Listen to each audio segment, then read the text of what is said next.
Dengan pemanggilan Kapolri? Sekarang seperti ini, Mbak.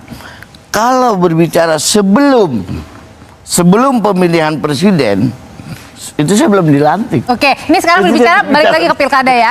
Masalah Oke. pemanggilan Oke. Bang Adrian belum tahu. Oke, kalau gitu Bang Adrian masih jadi anggota dewan pada Oke, waktu itu. saya kalau gitu saya mau ke Saya Mas. bukan komisi 3, saya komisi pertambangan. Manggilnya gimana? Kan punya kawan di komisi 3. Bukan. Saya bertanya sama abang, karena abang di komisi 3 toh. Setelah Saya dilantik. Oke, Setelah dilantik. setelah presiden. Ya, setelah dilantik, ada nggak upaya untuk melakukan investigasi terhadap peristiwa-peristiwa itu? Ada nggak? Emang Kalau kan- komisi 7 nggak bisa lakukan investigasi Oke. seperti itu. Tapi kalau ada kebocoran minyak, kita bisa investigasi. Pada waktu itu Bang Adrian masih menjadi anggota DPR. Begini, Bang. Betul. Sebentar saya kasih waktu untuk bicara. Bukan. Saya jelaskan. Enggak. Saya Pada komisi waktu itu 7.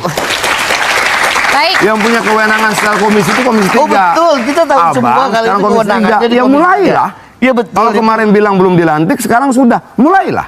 Bang, andai kata ada bukti yang jelas dan bukti ini fakta real di bawah, saya yang paling depan untuk menuntut ini, Bang. Informasi pertama Oke. dari mana? Media massa. Bocor Oke, halus. sebentar. Informasi pertama dari mana? Media massa. Buka aja di googling. Banyak. Panggil aja media massanya. Ketika mereka dipanggil, mereka akan cerita. Peristiwanya begini. Ada rekamannya, mungkin mereka punya, mungkin tidak. Berarti Ada artinya fotonya, dengan- mungkin punya, mungkin dengan tidak. kemarin pemanggilan Tapi yang ada- ada langkah untuk melakukan investigasi itu. Ini bukan untuk PDI Perjuangan. Ini bukan untuk Adian. Tapi kita mau negara ini dari hari ke hari semakin baik. Kita mau negara ini dari hari ke hari semakin demokratis. Kita tidak mau Baik. kemudian ada yang punya kewenangan lebih menggunakan itu untuk merebut kekuasaan, mempertahankan kekuasaan. Kita nggak mau. Dan menurut saya itu bukan keinginan saya saja. Keinginan Bapak juga. Oh, iya. Keinginan kamu juga. Keinginan teman-teman mahasiswa juga. Oke. Artinya bahwa kalau itu kita Baik. investigasi, tidak untuk hal-hal lain. Oke. Tapi untuk memastikan Indonesia kemudian menjadi lebih baik Ya, daripada Indonesia saya mau- kemarin. Jadi informasi yang sudah kami dapatkan dari beberapa narasumber ya, paling tidak 3 narasumber ya, yang sudah ditemui dan mereka bercerita bahwa sebenarnya dugaan dari intervensi polisi dalam pemilu itu sudah muncul menjelang putusan MK soal batas usia calon presiden dan wakil presiden. Putusan 90 ini ya. Putusan 90. Oke. Nah, kan ada bukan cuma 90 tapi ada beberapa kan. Ya, ada 55 macam juga. Kami ini belakangan dapat informasi bahwa ada tekanan terhadap hakim MK, CNK, gitu kan. Dan di situ ada permintaan langsung lah dari seorang petinggi Polri ke hakim MK, dan di situ dia bilang bahwa putusan ini harus dimenangkan dan ini merupakan perintah dari lurah dan satu lagi adalah wajib. Ada wajib itu ya. Ada wajibnya. Wajib memenangkan itu ya atau wajib mengabulkan. Wajib mengabulkan tentu saja. Oh. Gitu. Dan oke, ini oke. informasi ini juga sudah dibenarkan oleh 2 narasumber lain yang juga mengetahui persoalan ini. Salah satu didapat oleh Hussein, ya kan, iya. Sen? Benar kan? Betul. Punya Betul ya?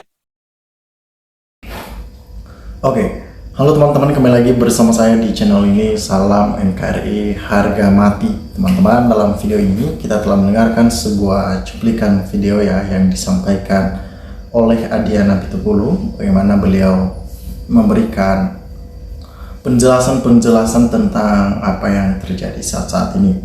Nah, kita tahu bahwa saat ini masyarakat sulit untuk percaya dengan setiap para politikus karena cara-cara mereka yang begitu munafik, seakan-akan baik kepada masyarakat padahal mereka mempunyai tujuan-tujuan tertentu. Nah, dari publik mengatakan bahwa betul Adian rakyat ingin pilkada yang jujur dan transparan, karena memang di pilkada kali ini bisa dikatakan 90% itu atas dasar kecurangan dengan selesainya. Artinya demokrasi kita cacat karena cawe-cawe dan parcok yang begitu terang-terangan ya melanggar aturan-aturan konstitusi yang ada. Nah, dari Edo mengatakan bahwa coba tangkap Jokowi, pusing lihat negeri ini kok semenjak Jokowi jadi presiden sampai pensiun pun masih bikin negeri ini carut marut. Kenapa terjadi hal sedemikian? Karena ambisi yang berkuasa ataupun hawa nafsu yang tidak pernah terbayarkan dengan jabatannya. Mungkin dia berpikir bahwa saya harus menyelamatkan keluarga saya, menyelamatkan anak-anak saya sampai mereka mendapatkan suatu jabatan yang paling tinggi di negara ini. Dari Joko Untung mengatakan, ya, lucu sekali namanya, seandainya petinggi Indonesia jujur, pasti negara Indonesia sudah damai, sejahtera, dan demokratis. Ya, kalau kita mempunyai pejabat-pejabat yang jujur, pejabat-pejabat yang adil, presiden yang adil, yang jujur, pasti masyarakat pun akan senang dan pasti merasakan kedamaian. Karena dampak dari pemimpin yang memang jiwanya nasionalis, jujur, itu akan berdampak baik bagi orang-orang yang ia pimpin, yaitu masyarakat Indonesia. Tetapi sebaliknya yang terjadi sekarang, malah amburadul, bahkan sulit dan tak terkendali. Nah, teman-teman, sebagian besar para pejabat saat ini mereka hanya fokus kepada diri sendiri, tidak memikirkan lagi masyarakat. Bahkan apa yang mereka kerjakan itu semata-mata hanya membangun gimmick saja. Nah, coba kepala desa diinterogasi, adakah tekanan dari pihak lain untuk memenangkan salah satu calon? Kalau tidak, konsekuensinya ADD akan dikoreng dan dijadikan tersangka. Nah, intervensi dari seorang mantan presiden dan presiden kepada bawahan-bawahan aparat desa dan berbagai macam hal mereka lakukan, itu tentunya membuat suatu kejanggalan di mata masyarakat. Kenapa harus diintervensi? Apa sih maksudnya? Bukannya pemilu ini harus diawali dengan kedamaian, kejujuran, tanpa adanya intervensi dari pihak manapun.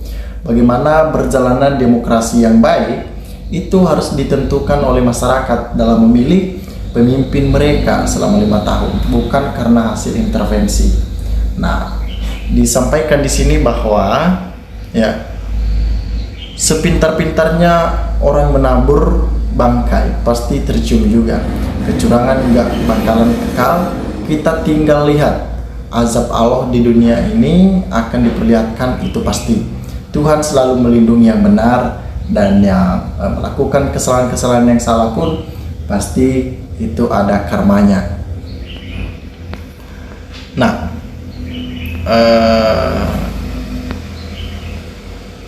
selama Mulyono belum diadili, negara Indonesia tidak akan pernah aman. Ya, meminta Mulyono ataupun Jokowi diadili karena beliau dampak penyebab dari semuanya ini. Nah, mulailah bekerja dan berinvestigasi Bapak yang ada di Komisi 3.